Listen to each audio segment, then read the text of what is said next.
오늘 맥주 감사주일이죠. 이번 주에 금요일이군요. 오전 내내 1시간 단위로 손님들하고 목양실에서 약속이 있었습니다. 근데 한 분이 시간이 됐는데도 오질 않아요. 제가 착각을 했나 싶어서 메일을 뒤져봤더니 날짜도 맞고 시간도 맞아요. 목양실 이제 자매님이 연락을 해봤어요. 연락도 안 되고 30분이 넘어가고 뒤에 스케줄이 또 있는데 이상하다 하고 이제 속이 점점 불편해지기 시작했습니다. 그렇다고 사전에 무슨 늦는다고 전화를 준 것도 아닌데 뭐 이런 사람이 다 있나.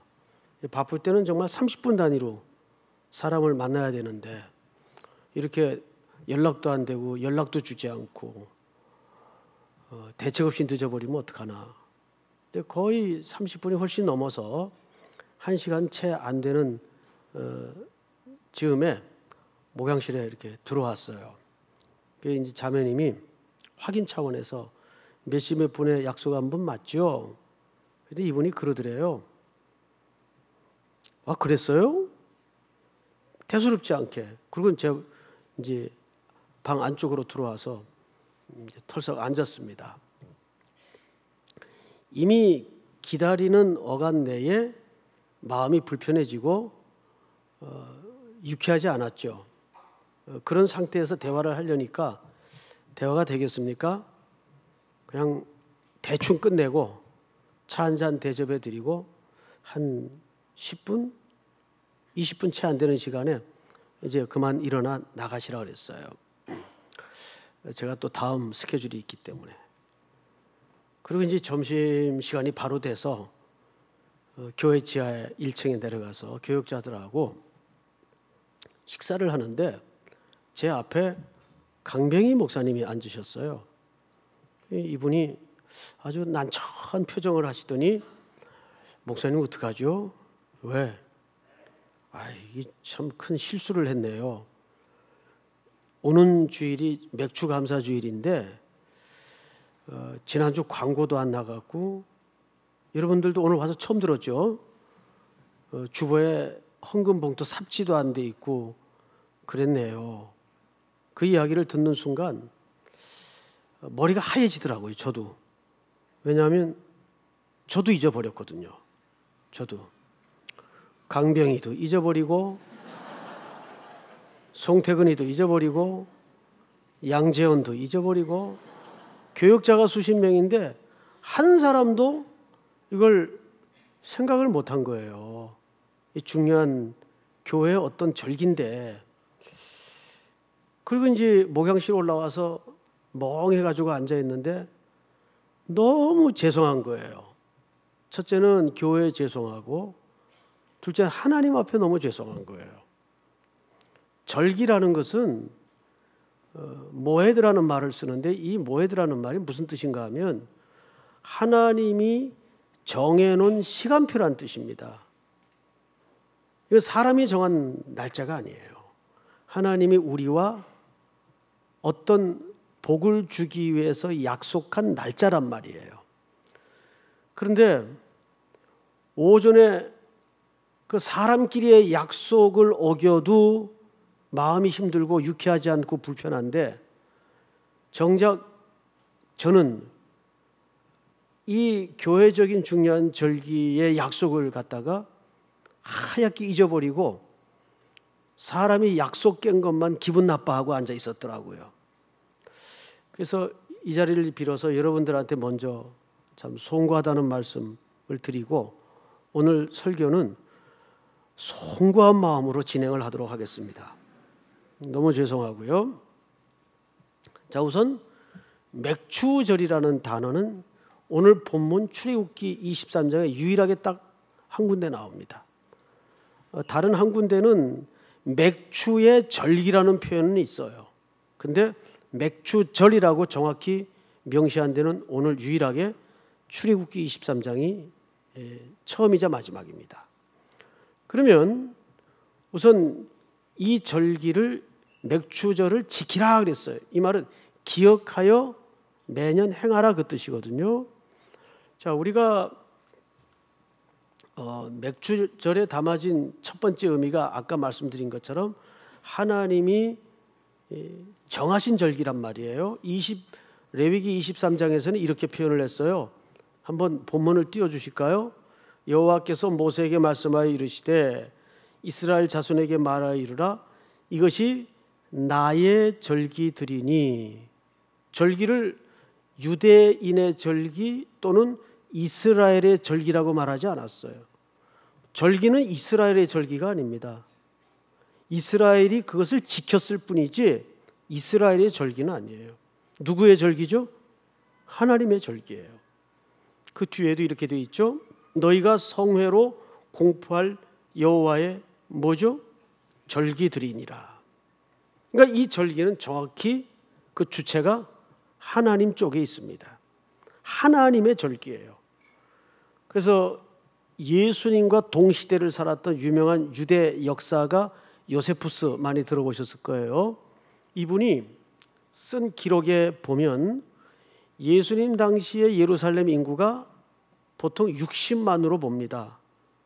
그런데 절기만 되면 세계 각처에서 그 절기를 지키기 위해서 무려 250만 명이 몰려들어요. 어마어마한 인구죠. 그 조그만 예루살렘 가보신 분들은 아시겠지만 도시 자체가 큰 도시가 아니거든요. 그런데 거기에 세계 각처에서 그 절기를 지키기 위해서 250만 명이 몰려듭니다. 그리고 약 25만 마리의 양이 희생이 돼요. 자, 그러면 우리가 보통 이 절기를 생각할 때 또 하나의 의미가 있어요. 하나님이 첫째 제정하신 절기이면서 동시에 이 절기는 우리 큰 공연을 앞두고 보통 전날이나 며칠 전에 뭘 하죠? 총연습, 리허설을 해요. 절기는 마치 그런 성격이 있습니다. 큰 공연 같은 경우에는 당일날 어떤 돌발 변수가 일어날지 모르니까 반드시 동선이라든지 위치 이런 걸 다 연습을 합니다. 제가 그 동숭로에 그 극장들이 많잖아요. 그래서 대학 시절에 착한 사람들이라는 연극을 한번 보러 간 적이 있어요. 그런데 처음에 봤을 때는 저 배우가 실수했구나 이렇게 착각을 했어요. 근데 그 연극이 너무 좋아서 그 다음 주에 또 갔어요. 그랬더니 그 실수 같은 동작을 그대로 다시 하더라고요. 알고 보니까 이게 실수가 아니에요. 그러니까 한치의 오차도 없이 배우들은 다 연습을 하고 맞춥니다. 마치 이 절기는 어떤 큰 마지막 날의 그 이벤트를 위해서 우리를 기억해 만들고 뭔가를 무장시키고 연습시키는 거예요. 대한민국 남자들은 군대 갔다 오면 그걸로 끝나는 게 아니라 반드시 저희 때는 8년 차까지인가 전역 후 8년까지는 5박 6일 동원 훈련이라고 했습니다. 요즘은 절반으로 줄었더군요. 2박 3일. 그런데 그 동원 훈련 때는 어떻게 합니까? 보통 자기가 근무하던 부대로 복귀해서 영내 생활을 똑같이 합니다.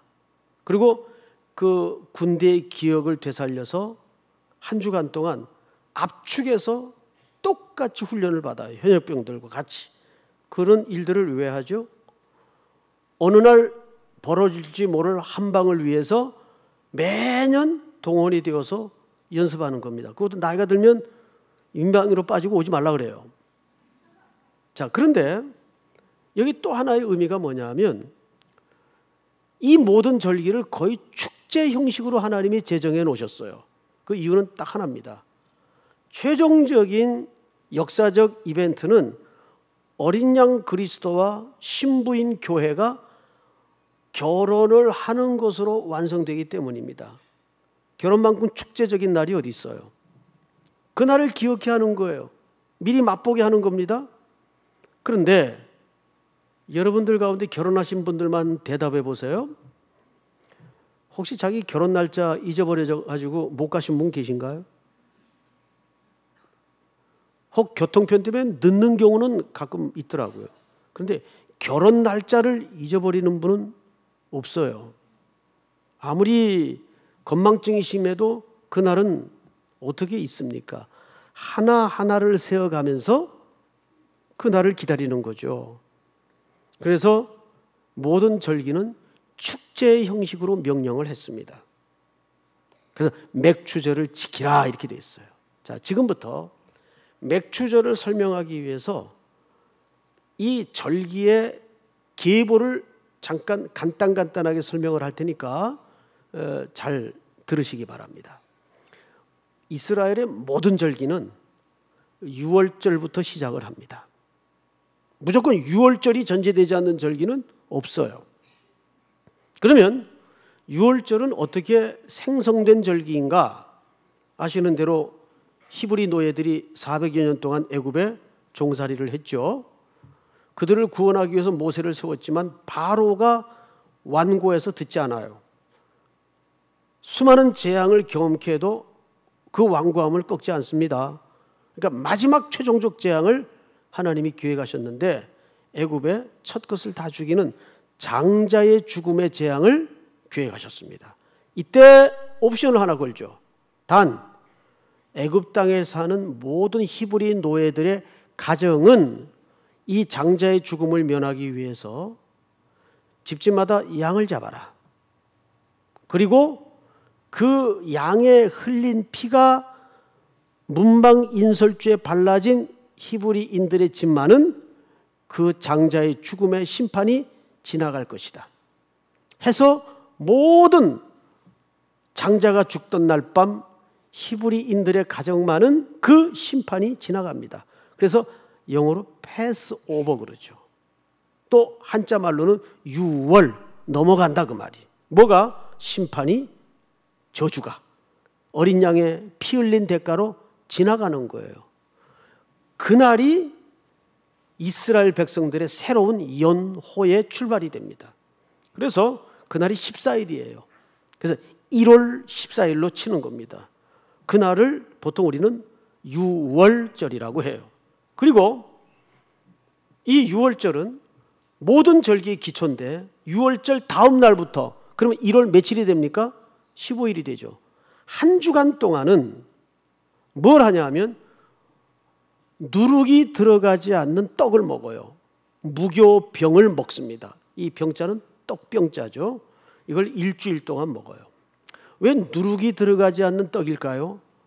어린 양의 죽음을 통해서 시작된 구원의 문제만은 인간의 가공이나 인위적인 노력이 가미되어서는 안 된다는 메시지가 있어요. 그래서 그들이 한 주간 동안은 그 맛없는 무교병 떡을 먹으면서 집안에서 자기 집에 청소를 합니다. 그 말을 성경에서는 어떻게 표현했는가 하면 누룩을 제거하라 그랬어요. 집안의 모든 누룩을 제거하는 거예요. 자, 이것은 오늘날 그리스도인들, 특별히 가정과 교회에 굉장히 중요한 메시지가 됩니다. 무교병 떡을 먹는 날 동안은, 즉 하나님의 백성이 된 상황에서는 뭘 해야 될까요? 누룩을 제거해야 돼요. 그래서 요한복음에 보면 예수님께서 6월절 즈음에서 무교절을 지킬 때 제일 먼저 무슨 일을 하셨죠? 아버지의 집, 즉 자기 집입니다. 아버지의 집 성전에 들어가셔서 매매하는 자, 환전하는 자, 비둘기 파는 자를 채찍을 만들어 휘둘러 내쫓으시고 상을 엎으시고 청결케 하셨어요. 이게 무슨 일이죠? 누룩을 제거하는 일입니다. 그런데 이 누룩은 어느 공동체든지 구원받은 공동체일지라도 세월이 가고 시간이 흐르면 끼게 됩니까? 안 끼게 됩니까? 복음의 본질적인 외의 것들이 다 덕지덕지 이끼가 끼기 시작합니다. 그래서 이것은 정기적으로 어떻게 해야 돼요? 제거해야 돼요. 청소해야 돼요. 왜냐하면 그들의 육신을 애굽에서 끌어낼 수는 있었지만 그들 마음에 자리 잡은 애굽은 시간이 걸려요. 그것을 뽑아내는 데는 많은 시간이 걸린다는 얘기예요. 자, 이 의미를 나중에 결말쯤 가서 여러분들과 나눌 겁니다. 이렇게 무교절이 한 주간 끝나요. 그러면 바로 오는 게 초실절입니다. 초실절이라는 말은 말 그대로 첫 열매를 거두어 드리는 절기인데, 이것은 모든 농작물 중에 첫 열매를 얘기합니다. 이 초실절은 맥추절하고는 조금 달라요. 그리고 이제 7 안식일을 계수합니다. 그래서 7 안식일을 7번 계수하면 며칠째가 되겠습니까? 77이 77이 아니고 49가 됩니다. 77이 49. 49일째는 그러니까 7번이 한 번 더 겹치는 거예요. 이건 큰 날이에요. 그래서 이 날은 평범한 안식일과 똑같이 할 수 없다 해서 플러스 1, 다음 날을 따로 큰 안식일로 지킵니다. 그 날은 며칠째가 되겠습니까? 플러스 1 했으니까 50일이 되는 거예요. 그래서 맥추절기 속에는 3가지 별명이 있어요. 77절이라고 하기도 하고 오순절이라고도 해요. 여기 오는 5오자를 얘기하고 순은 10순이에요. 50일이죠. 이렇게 해서 맥추절이라고도 합니다. 그러면 왜 맥이냐? 이 맥주 맥자가 아니에요. 여기서 말하는 맥은 보리 맥자예요. 그때가 바로 보리가 처음으로 수확되는 절기이다 그 말이죠. 근데 하필 보리가 처음으로 수확되는 절기를 명령하셨을까요? 예수님은 이 땅에 요한복음 6장에 보면 내가 하늘에서 내려온 생명의 떡이다. 그리고 그 떡을 떼어 놓아주시는데 그 떡이 뭘로 만든 떡입니까? 보리떡이에요. 모든 가난한 사람들의 기본 양식이 보리로 만든 떡을 먹습니다. 그게 보리떡이에요. 볼품없는 맛없는 보리떡 같은 모습으로 예수님이 오셔서 우리에게 열매가 되어주신 겁니다. 그래서 예수님의 부활을 뭐라고 성경에 묘사하기도 했죠? 부활의 첫 열매. 첫 열매라는 말은 순서적이라는 말인데 첫 열매라는 표현은 다음 열매가 계속 이어진다는 얘기일까요? 그걸로 끝난다는 얘기일까요? 다음 열매가 이어진다는 얘기입니다. 따라서 이 맥추절기 속에는 성도들의 놀라운 부활의 소망을 담아내기도 하는 거죠. 그러니까 중요할까 안 중요할까요? 굉장히 중요한 절기입니다. 여기에 예수 그리스도의 부활만큼 그 소망만큼 중요한 의미가 또 하나 있어요. 뭔지 아십니까? 여러분 신약에 넘어가서 오순절날 마가의 다락방에 120명의 성도들이 모여 간절히 기도하다가 뭘 받습니까? 성령을 받아요. 불의 혀같이 갈라지는 그 성령의 역사가 각 사람의 머리에 임하기 시작하면서 최초로 성령님이 공동체에 공개적으로 임하는 은혜를 입게 됩니다. 그 자리가 무슨 자리입니까?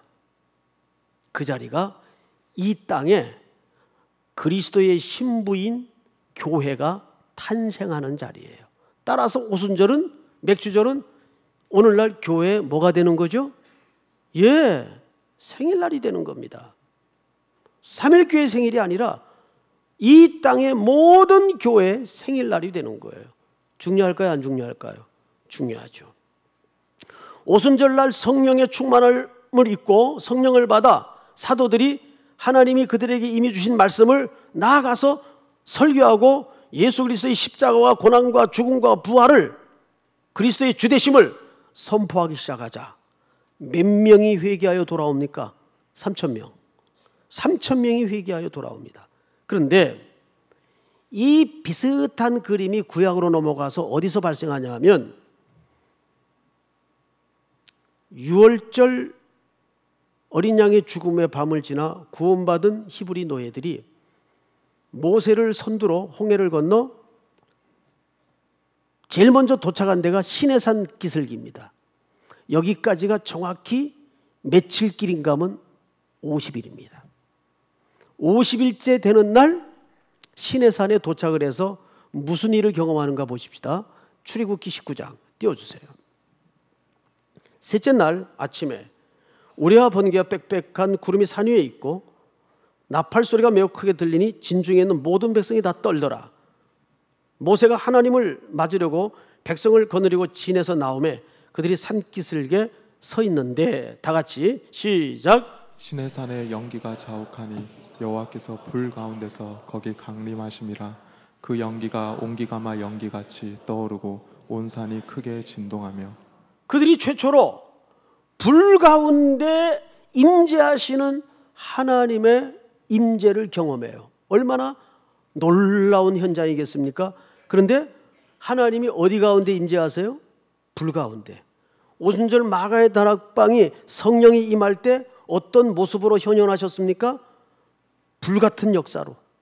그러니까 여기서 말하는 것은 구약이지만 성령의 임재를 같이 설명하는 겁니다. 이때 모세와 이스라엘 백성들에게 하나님이 주신 게 뭐죠? 토라, 하나님의 율법이에요.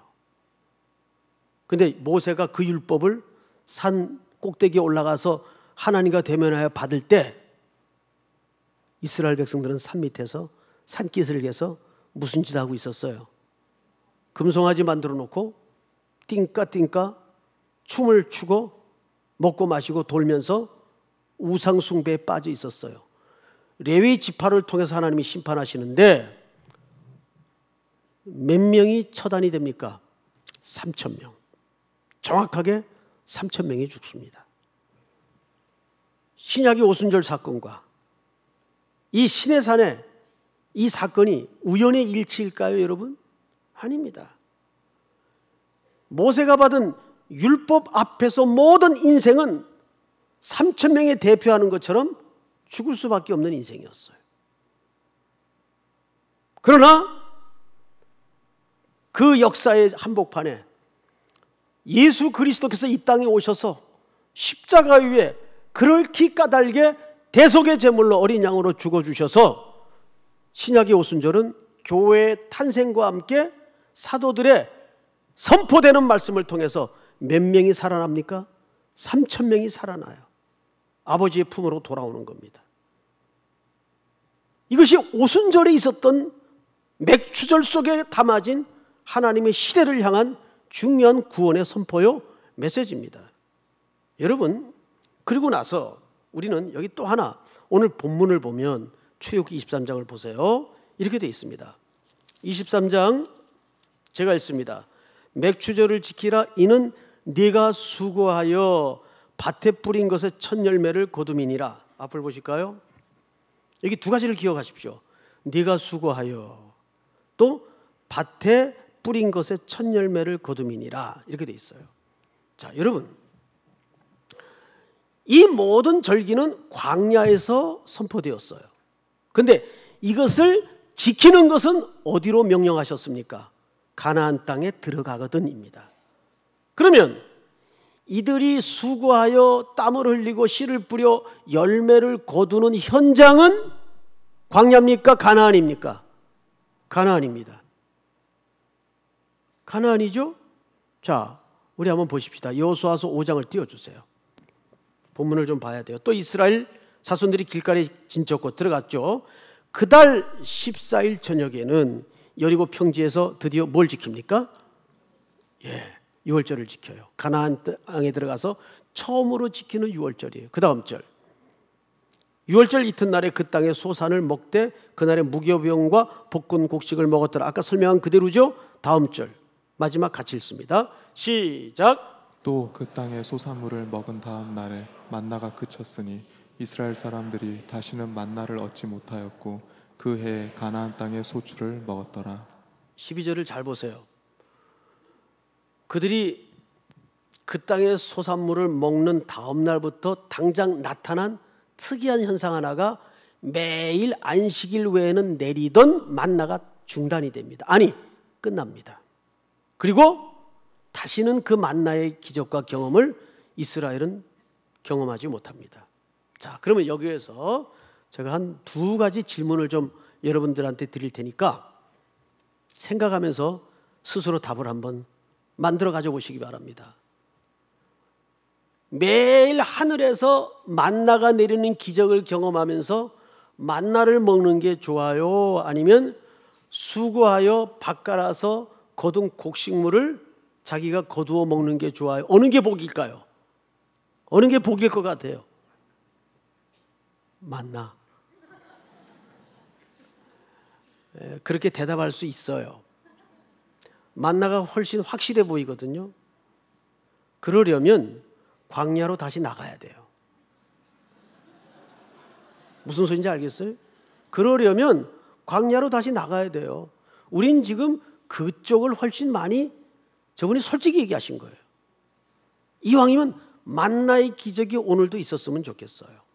그 말은 거꾸로 이런 얘기입니다. 나는 아직도 광야에 머물고 싶다 그 말이에요. 여러분, 네가 수고하여라는 이 표현과 명령은 이미 우리가 어디에 들어와 있다는 얘기입니까? 가나안에 들어와 있다는 얘기예요. 가나안이라는 건 뭐예요? 오늘 이 출애굽기 23장의 명령은 이 명령을 주실 때 하나님의 우리를 향한 의지가 반영된 겁니다. 내가 너희들을 애굽에서 건져내는 것으로만 내 임무를 끝내는 게 아니라 반드시 가나안이라는 목적지에 너희를 안내하고 이끌어 드리고야 말 것이다. 그리고 그들은 방금 확인한 바와 같이 드디어 가나안 땅에 들어가서 가나안의 소산물을 먹어요. 그리고 만나가 끝입니다. 근데 우리 신앙은 자꾸 광야로 회귀하려는 신앙을 갖고 있어서 우리는 만나의 기적을 달라고 기도해요. 보통. 여러분, 내가 수고하여 뿌리고 땀 흘리고 거둔 열매를 먹는다는 것은 무슨 복입니까? 그건 놀라운 그리스도 안에서 누리는 일상의 복을 얘기하는 거예요. 일상의 복.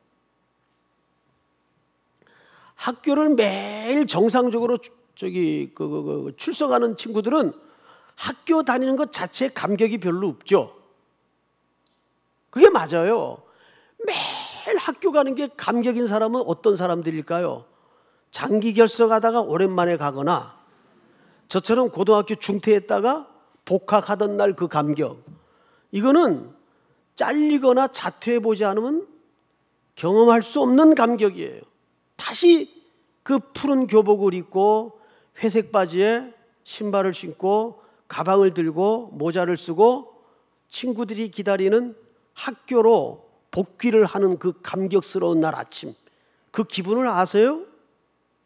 모를 거예요. 잘. 저는 잊을 수가 없어요. 2년 동안 공장 생활하다가, 자, 그러면 여러분, 학교 바깥에서 매일 그런 하루하루가 긴박하고 아슬한 삶을 사는 게 복이에요? 학교 안에서 밋밋하고 지루하게 생활하는 게 복이에요? 밋밋하고 지루하게 생활하는 게 복이에요. 이해가 되시죠? 자, 그러면 우리는 그리스도 안에서 사는 삶은 바로 가나안의 삶을 얘기하는, 가나안은 천국의 모델이 아닙니다. 보통 가나안을 천국으로 자꾸 잘못 이해하는 분들이 계신데, 거기가 천국이 되려면 일단 죄가 없어야 되고 전쟁이 없어야 돼요. 근데 가나안은 어떻습니까? 들어가자마자 전쟁부터 시작했어요. 계속 전쟁의 역사예요. 죄악의 역사고. 그럼 가나안이 갖는 우리 그리스도인들의 의미는 뭐예요? 그것은 구원받은 하나님의 백성들이 어떻게 가나안의 삶 속에서 그리스도 안에서 순종해 가는가를 연습하는 공간이 가나안입니다. 그래서 여기에서 네가 수고하여라는 말은 크게 두 가지 의미가 있어요. 아까도 말씀을 드렸지만 그들의 육체를 애굽에서 끌어내기는 했지만 그들 마음에 자리 잡은 애굽의 가치를 끌어내지 못했어요. 이걸 뽑아내는데 세월이 흘러야 되고 시간이 걸린다고요. 그걸 어디서 연습하는 거예요? 가나안에서 연습하는 거예요. 가나안은 그래서 총칼로 점령하는 땅이 아니라 하나님의 약속과 그리스도의 말씀을 붙들고 그리스도께서 순종하신 것처럼 우리가 그분을 순종하여 배우는 공간이 가나안의 삶입니다. 그래서 가나안의 지도자가 누구였어요? 여호수아. 다른 말로는 예수 아닙니까? 또 다른 말로는 호세아가 되기도 하고. 그래서 여호수아 본받아서 여호수아, 예수 그리스도께 순종하는 것을 배우는 것이 가나안의 삶입니다. 그것을 성경에서는 네가 수고하여. 이거는 우리의 몫이란 말이에요. 물론 그리스도께서 인도하시지만은 이거는 반드시 우리가 순종해야 될 몫이란 말이죠. 유월절은 어린 양의 구원으로 피 흘린 대속의 죽음으로 이루어진 사건이기 때문에 거긴 일절 어떤 누룩도 개입돼서는 안 돼요. 전적인 하나님의 은혜요, 어린 양의 은혜예요.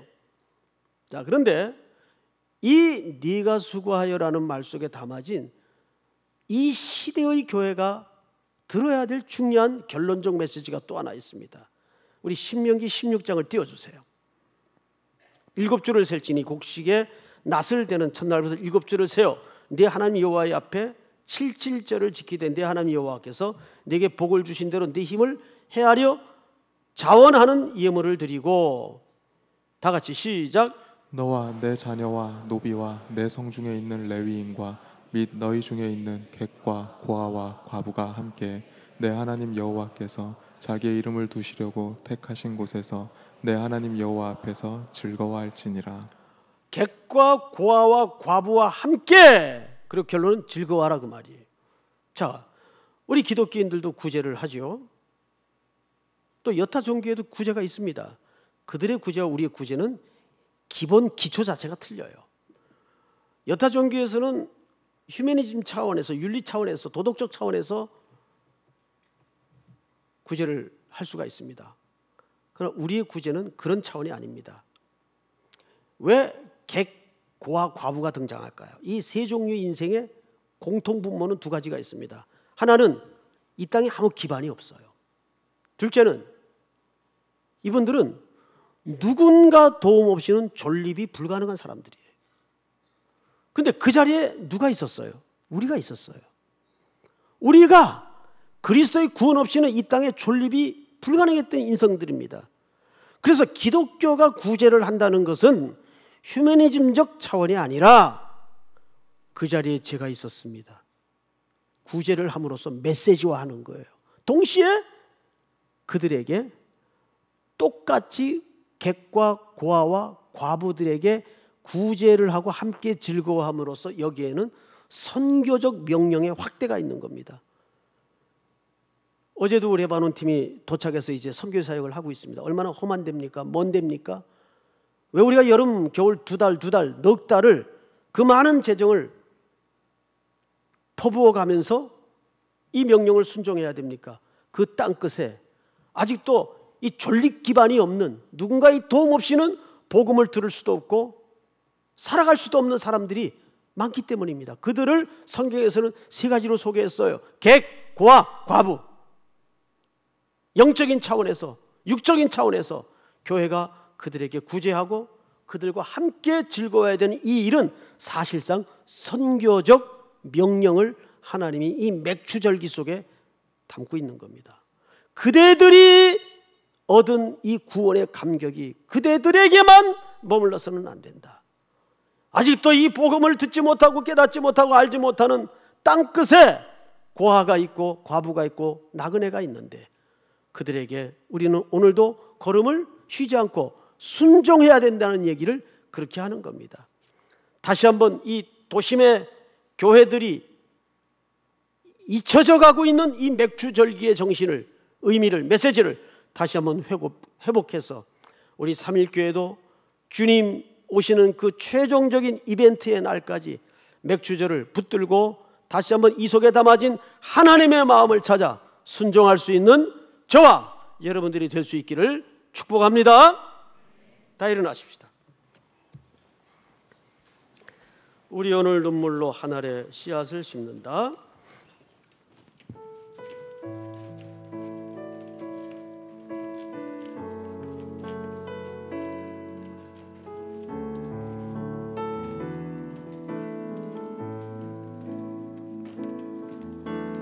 우리 오늘 눈물로 한 알의 씨앗을 심는다.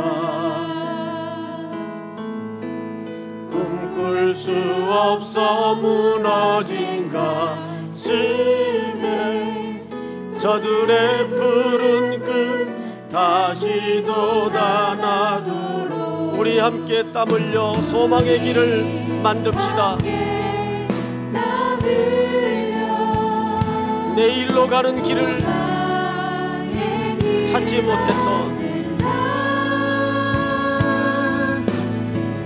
내일로 가는 길을 찾지 못했던 저들 노래하며 달려갈 그날에 우리 보리라. 우리 보리라. 새벽 이슬 같은 저들 일어나 뜨거운 가슴 사랑의 손으로 이 땅 치유하며 행진할 때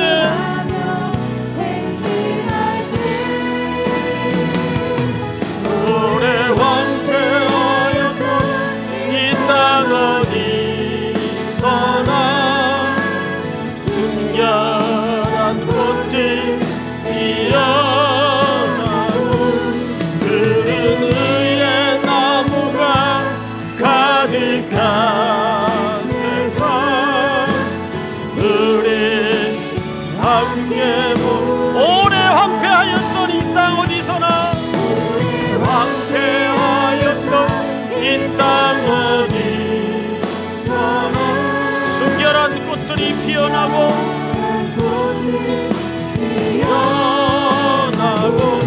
푸른 의의 나무가 가득한 세상 우리 함께 보리라. 우리 다 같이 한번 눈을 감고 이렇게 기도합니다. 세 가지 제목을 드리겠습니다. 네가 수고한 대로. 하나님, 우리가 구원받았지만 내 안에 아직도 애굽의 가치가, 세상의 가치가 속속들이 녹아져 있습니다. 이것을 주님 앞에 순종하여 계속 잘라내는 싸움을 할 수 있도록 은혜를 새롭게 하여 주시옵소서. 또 이 땅에 아직도 이 9월의 복된 즐거운 소식을 듣지도 보지도 알지도 못하는 이들을 향해서 가라 하신 땅 끝까지 이번 여름 선교를 통해 순종케 하여 주시옵소서.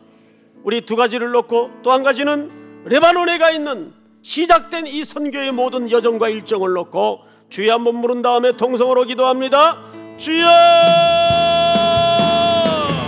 하나님 은혜를 감사합니다. 오늘도 우리 안에 모든 악한 것들을 제거하여 주시옵소서.